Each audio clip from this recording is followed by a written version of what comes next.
2 दिवसीय विश्व सतत विकास शिखर सम्मेलन 2021 की शुरुआत हो रही है। इसका शुभारंभ आज प्रधानमंत्री नरेंद्र मोदी वीडियो कॉन्फ्रेंसिंग के जरिए करेंगे। इस बार सम्मेलन का मुख्य विषय सबके लिए सुरक्षित और संरक्षित पर्यावरण और हमारा साझा भविष्य है। इस सम्मेलन में ऊर्जा और उद्योग संक्रमण, अर्थव्यवस्था, स्वच्छ महासागर और वायु प्रदूषण जैसे विषयों पर भी चर्चा होगी। नई दिल्ली स्थित the energy and resources institute की ओर से आयोजित यह 20वां शिखर सम्मेलन है, जिसमें विश्व में सतत विकास को लेकर 2 दिनों तक चर्चा होगी। यूपी सरकार अयोध्या को अहम टूरिस्ट डेस्टिनेशन में बदलने की योजना बना रही है। इसी के अनुरूप भारतीय रेलवे अयोध्या के रेलवे स्टेशन को विशाल रूप देने पर काम कर रहा है। विभाग का मकसद है ये रेलवे स्टेशन इतना बड़ा हो कि हर दिन 1 लाख यात्रियों को संभाल सके। यह स्टेशन 2 चरणों में विकसित किया जाएगा। पहला चरण सितंबर तक पूरा हो जाएगा। इसके तहत स्टेशन की इमारत को 2 मंजिला बनाया जाएगा। इसके अलावा मेला shed, circulating area, 2 foot over bridge, आराम घर, मरीजों के लिए room, escalator, lift, food court, AC retiring room, LED hoarding, सभी सुविधाओं से युक्त रेलवे क्वार्टर भी तैयार किए जाएंगे। फ्रांस के राजदूत आज नागपुर शहर पहुंचे। उन्होंने पहले नागपुर महापालिका भवन का मुआयना कर जानकारी हासिल की। उसके बाद फ्रांस के राजदूत इमैनुअल लैनिन राष्ट्रीय स्वयंसेवक संघ के कार्यालय गए। सूत्रों ने जानकारी दी, फ्रांसीसी राजदूत ने एक प्रतिनिधि मंडल के साथ नागपुर मेट्रो परियोजना का भी दौरा किया। इस परियोजना में फ्रांसीसी विकास एजेंसी आंशिक रूप से वित्त पोषण कर रही है। आरएसएस सूत्रों के अनुसार लैनिन संघ मुख्यालय आए। सूत्रों ने ज्यादा ब्यौरा नहीं दिया। राजद अध्यक्ष लालू प्रसाद यादव की तबीयत खराब होने की वजह से नेता प्रतिपक्ष तेजस्वी यादव इन दिनों दिल्ली में है। तेजस्वी दिल्ली में बैठकर पश्चिम बंगाल विधानसभा चुनाव और असम चुनाव के मद्देनजर आरजेडी की रणनीति भी बना रहे हैं। चुनाव को लेकर तेजस्वी ने दिल्ली में पार्टी के बड़े नेताओं के साथ बैठक की है।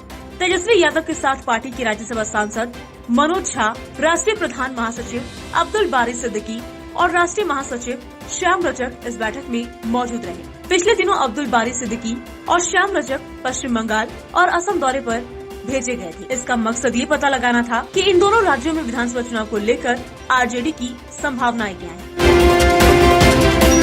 सरकारी तेल कंपनियों ने आज लगातार दूसरे दिन पेट्रोल और डीजल की कीमतों में बढ़ोतरी की है। राजस्थान के गंगानगर में सादा पेट्रोल 98.10 रूपए प्रति लीटर बिक रहा है, जबकि प्रीमियम पेट्रोल 102 रूपए के करीब पहुंच गया है। गंगानगर में डीजल की कीमत 89.73 रूपए प्रति लीटर है। आज पेट्रोल 38 और डीजल 33 पैसे तक महंगा हुआ है। वहीं दिल्ली में पेट्रोल 87.60 रूपए और डीजल 77.73 रूपए प्रति लीटर बिक रहा है। मुंबई में पेट्रोल 94.12 रूपए और डीजल 84.63 रूपए प्रति लीटर पर। भाजपा के राष्ट्रीय अध्यक्ष पश्चिम बंगाल के दौरे पर हैं। यहाँ बुधवार को उन्होंने खड़गपुर के हथियातारा गांव में 4 चक्र यानी चाय पर चर्चा कार्यक्रम को संबोधित किया। नड्डा ने मुख्यमंत्री ममता बनर्जी पर जमकर निशाना साधा। कहा, प्रधानमंत्री नरेंद्र मोदी बंगाल का विकास चाहते हैं, लेकिन उन्हें ममता रोक रही है। हाल ही में प्रधानमंत्री नरेंद्र मोदी ने बंगाल के लिए 4,700 रूपए का रिफाइनरी और 25,000 रूपए का हाईवे प्रोजेक्ट लॉन्च किया है। ये तभी संभव होगा जब ममता यहाँ से जाएंगी और बंगाल में कमल खिलेगा। उत्तराखंड के चमोली जिले की ऋषिगंगा में रविवार को आए जल प्रलय ने भारी तबाही मचाई है। इस हादसे में अभी भी 206 लोग लापता हैं। इनमें से बिजली परियोजना की सुरंग में फंसे हुए करीब 25 से 35 मजदूरों को निकालने की कवायद जारी है। मंगलवार को रैनी गांव स्थित ऋषिगंगा परियोजना की साइट से 4 और शव मिले। इस तरह कुल मृतकों की संख्या 32 तक पहुंच गई है। रैनी तपोवन त्रासदी में बिजली परियोजना की टनल में 3 दिन से फंसे लोगों को रेस्क्यू करना मुश्किल होता जा रहा है। टनल के अंदर मौजूद टनों मलबा बचाव कार्य में बाधा बन रहा है। सेना, ITBP, NDRF, SDRF मौके पर राहत और बचाव कार्य में जुटी है, लेकिन टनल के अंदर के हालात ऐसे हैं कि फंसे लोगों तक पहुंचना चुनौती बना हुआ है। अंधेरी में गैस गोदाम में आग लगने से 4 लोग झुलस गए। इसके बाद इलाके को खाली कराया गया। इस गोदाम में 500 सिलेंडर रखे हैं। 16 फायर टेंडर और 3 एम्बुलेंस मौके पर पहुंचे हैं। फायर डिपार्टमेंट के अधिकारियों ने बताया कि आग लीकेज की वजह से लगी है।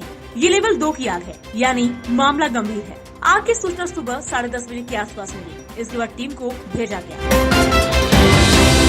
कांग्रेस महासचिव प्रियंका गांधी उत्तर प्रदेश के सहारनपुर में किसानों की महापंचायत को संबोधित करेंगी। यहाँ पहुँचने से पहले उन्होंने सोशल मीडिया पर पोस्ट कर कहा कि किसानों के दिल की बात सुनने, समझने और उनसे अपनी भावनाएं बांटने, उनके संघर्ष का साथ देने आज सहारनपुर में रहूंगी। भाजपा सरकार को काले कृषि कानून वापस लेने होंगे। सहारनपुर पहुंचने के बाद प्रियंका गांधी पहले सिद्धपीठ मां शाकुंभरी देवी मंदिर जाएंगी, फिर दर्शन के बाद अपने दौरे की शुरुआत करेंगी। इसके बाद चिलकाना में आयोजित किसान महापंचायत को संबोधित कर पश्चिमी उत्तर प्रदेश के किसानों को साधने की कोशिश करेंगे। उधर प्रशासन का दावा है कि प्रियंका गांधी के कार्यक्रम के लिए कोई अनुमति नहीं ली गई है। किसान आंदोलन के बीच सोशल मीडिया को लेकर सरकार की सख्ती के चलते ट्विटर ने 500 अकाउंट हमेशा के लिए सस्पेंड कर दिए। सरकार ने ट्विटर को कई विवादित अकाउंट और हैशटैग हटाने का नोटिस दिया था।